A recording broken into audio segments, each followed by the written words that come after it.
There were tears, moments of silence and remembrance. But this year, 30 years later, recognition it's time to call it what it is, a blatant attack on feminists. We are becoming mature in regard with what happened 30 years ago. For many years, it was the Montreal massacre, but many avoided using those words. And I think it's sort of maybe a way to protect ourselves because it was too painful. But now that's changed. Part of the reason is this book, just released. It is the right time today to say or to find new words to express what happened in the past, because in the past we couldn't do so. The book recounts the shooting minute by minute and places it in the history of the Quebec feminist movement. Marc Lépine wanted to silence the girls.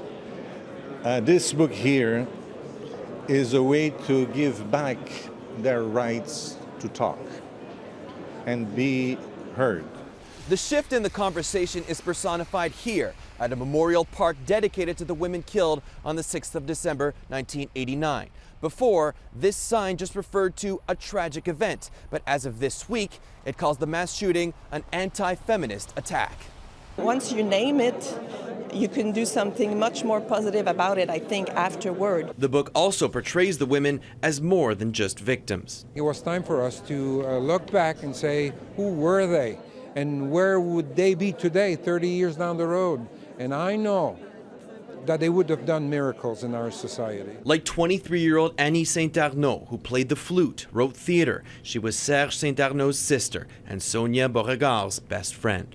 Elle a été ma rampe de lancement dans la vie. Elle a été mon camp de base. Elle a été d'une générosité sans limite. 21-year-old Anne-Marie Edward worked with handicapped children and loved the outdoors. She's very involved in extracurricular activities and extreme sports and whitewater kayaking and rock climbing and you name it. Geneviève Bergeron was also 21 when she was murdered. She was a talented musician, but her sister most remembers her smile. She was a very happy person. We used to call her the Soleil. Families and friends of all 14 women contributed stories to the book. The hope is that it becomes a part of school curriculums in Quebec so that generations to come know their stories, what happened, and why. Dan Spector, Global News, Montreal.